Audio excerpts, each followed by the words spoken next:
एक प्रेरक कथा जो सोच बदल दे। एक ही घड़ी मुहूर्त में जन्म लेने पर भी सबके कर्म और भाग्य अलग अलग क्यों?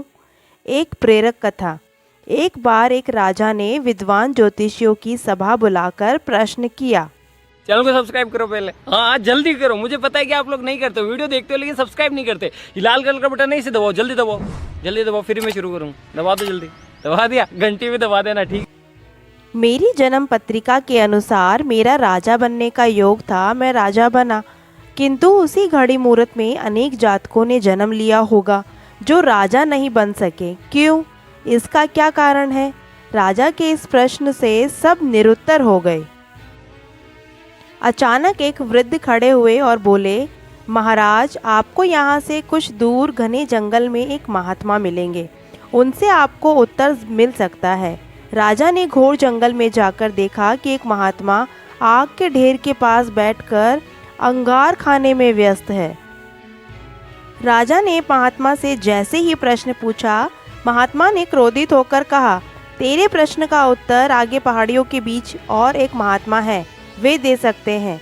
राजा की जिज्ञासा और बढ़ गई। पहाड़ी मार्ग पार करके बड़ी कठिनाइयों से राजा दूसरे महात्मा के पास पहुंचा। राजा हक्का बक्का रह गया। दृश्य ही कुछ ऐसा था। वे महात्मा अपना ही मांस चिमटे से नोच कर खा रहे थे। राजा को महात्मा ने भी डांटते हुए कहा, मैं भूख से बेचैन हूँ, मेरे पास समय नहीं। आगे आदिवासी गांव में एक बालक जन्म लेने वाला है जो कुछ ही देर तक जिंदा रहेगा। वह बालक तेरे प्रश्न का उत्तर दे सकता है। राजा बड़ा बेचैन हुआ। बड़ी अजब पहेली बन गया मेरा प्रश्न। उत्सुकता प्रबल थी। राजा पुनः कठिन मार्ग पार करके उस गांव में पहुंचा। गांव में उस दंपत्ति के घर पहुंचकर सारी बात कही। जैसे ही बच्चा पैदा हुआ, दंपत्ति ने नाल सहित बच्चा राजा के सम्मुख उपस्थित किया। राजा को देखते ही बालक हंसते हुए बोलने लगा, राजन, मेरे पास भी समय नहीं, किंतु अपना उत्तर सुन लो। तुम, मैं और दोनों महात्मा 7 जन्म पहले चारों भाई राजकुमार थे। एक बार शिकार खेलते खेलते हम जंगल में 3 दिन तक भूखे प्यासे भटकते रहे। अचानक हम चारों भाइयों को आटे की एक पोटली मिली। हमने उसकी 4 बाटी सेकी। अपनी अपनी बाटी लेकर खाने बैठे ही थे कि भूख प्यास से तड़पते हुए एक महात्मा वहां आ गए। अंगार खाने वाले भैया से उन्होंने कहा, बेटा, मैं 10 दिन से भूखा हूँ, अपनी बाटी में से मुझे भी कुछ दे दो, मुझ पर दया करो, जिससे मेरा भी जीवन बच जाए। इतना सुनते ही भैया गुस्से से भड़क उठे। बोले, तुम्हें दे दूंगा तो मैं क्या खाऊंगा? आग, चलो भागो यहाँ से। वे महात्मा फिर मांस खाने वाले भैया के निकट आए।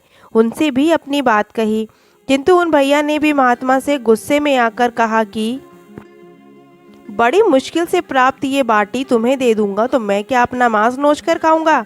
भूख से लाचार वे महात्मा मेरे पास भी आए, मुझसे भी बाटी मांगी, किंतु मैंने भी भूख से धैर्य खोकर कह दिया, चलो आगे बढ़ो, मैं क्या भूखा मरूं? अंतिम आशा लिए वो महात्मा, हे राजन, आपके पास भी आए, दया की याचना की। दया करते हुए खुशी से आपने अपनी बाटी में से आधी बाटी आदर सहित उन महात्मा को दे दी। बाटी पाकर महात्मा बड़े खुश हुए और बोले, तुम्हारा भविष्य तुम्हारे कर्म और व्यवहार से फलेगा। बालक ने कहा, इस प्रकार उस घटना के आधार पर हम अपना अपना भोग भोग रहे हैं और वो बालक मर गया। धरती पर एक समय में अनेक फल फूल खिलते हैं, किंतु सबके रूप, गुण, आकार, प्रकार, स्वाद भिन्न होते हैं। राजा ने माना कि शास्त्र भी 3 प्रकार हैं, ज्योतिष शास्त्र, कर्तव्य शास्त्र और व्यवहार शास्त्र। जातक सब अपना किया, दिया, लिया ही पाते हैं। यही है जीवन। गलत पासवर्ड से तो एक छोटा सा मोबाइल भी नहीं खुलता, तो सोचिए गलत कर्मों से जन्नत के दरवाजे कैसे खुलेंगे? इसीलिए इस कहानी से सीख लेते हुए आप सब भी अच्छे कर्म कीजिए, क्योंकि कहते हैं ना, कर भला तो भला। और इसी बात पे वीडियो को लाइक कर दीजिए और चैनल को सब्सक्राइब कर दीजिए और बेल आइकन ज़रूर प्रेस कीजिएगा ताकि ऐसी और स्टोरीज़ आप तक ज़रूर पहुँचे।